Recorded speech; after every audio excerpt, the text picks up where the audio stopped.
In this video, I will explain the model that I use when teaching the forehand ground stroke to children. I prefer beginners to first learn a flatter forehand in order to minimize the number of moving parts, as well as teach the player to hit through the line of the ball. Furthermore, young children are better at creating horizontal force, rotation around the midline of the body, than vertical, facilitating a flatter swing path. This type of forehand is simple and repeatable, functional and scalable, as well as easily taught to young players. In solidifying and evaluating this model, I researched two questions. Number one, what did top pros' forehands look like as kids?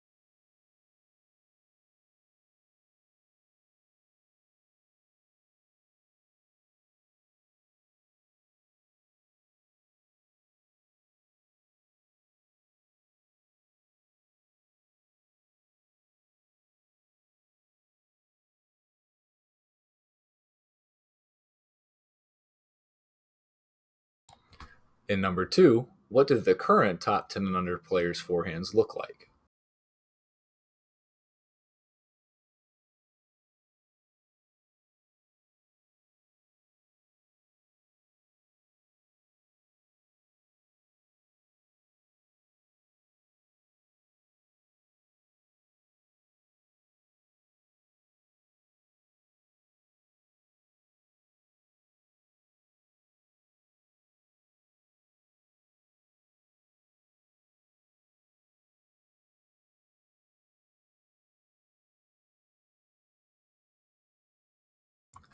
As you can see, the above players' forehands are highly similar with many shared elements, namely a looped backswing, an extended wrist throughout takeback, the racket crossing the sagittal plane during the backswing, a bent arm during the forward swing and through contact, a semi-western to western grip, and direct entry into the slot position from the takeback.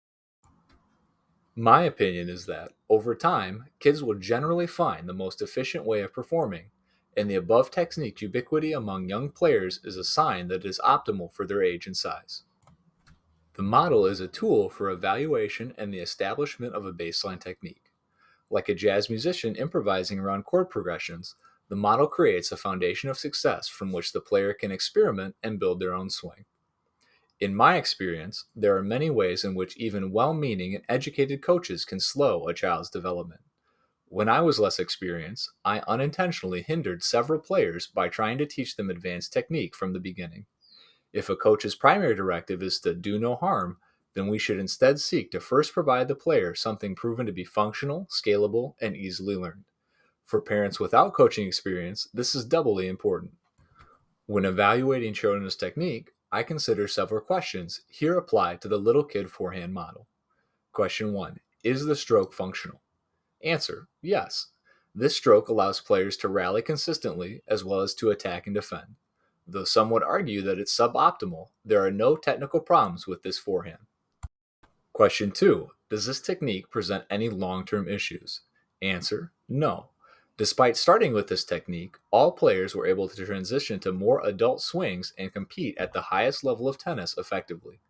Furthermore, many top WTA players use a very similar, and in some cases identical, forehand technique, showing that this model can be effective well into the 12 plus UTR range.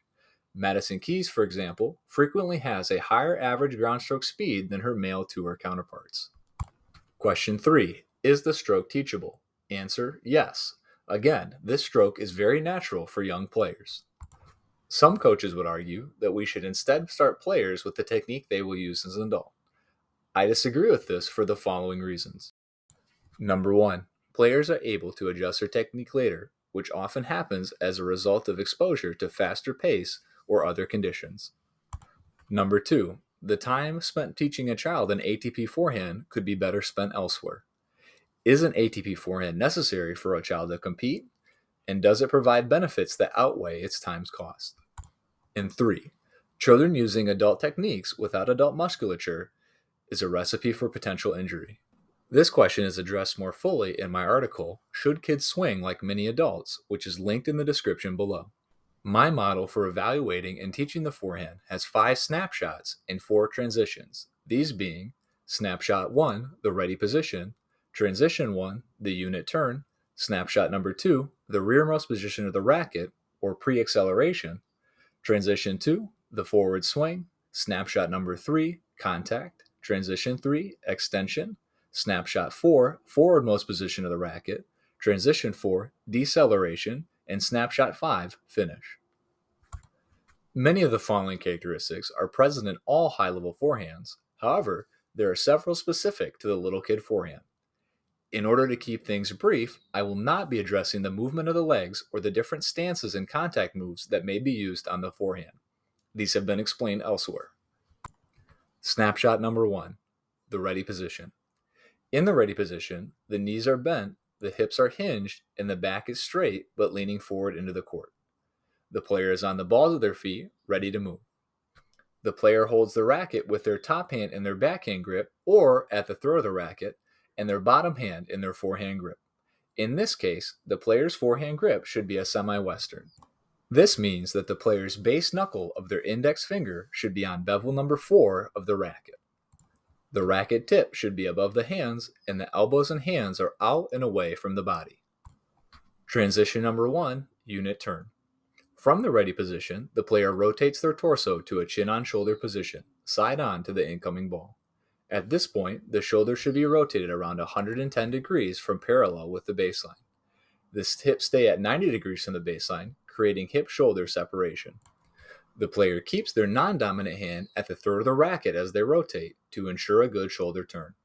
The tip of the racket remains above the level of the hands during the takeback, and the path of the hand should be a slight upward arc. As the racket approaches its rearmost position, the hands separate. As the hands separate, the racket arm externally rotates, causing the racket to reach its rearmost position, as described in the next section. The wrist remains extended. As the racket nears its rearmost position, if using a neutral stance, the player steps forward with their dominant side foot. The front foot's toe should point at around a 45-degree angle from the baseline to allow the body to rotate during the shot. Snapshot number 2, rearmost position of the racket and pre-acceleration.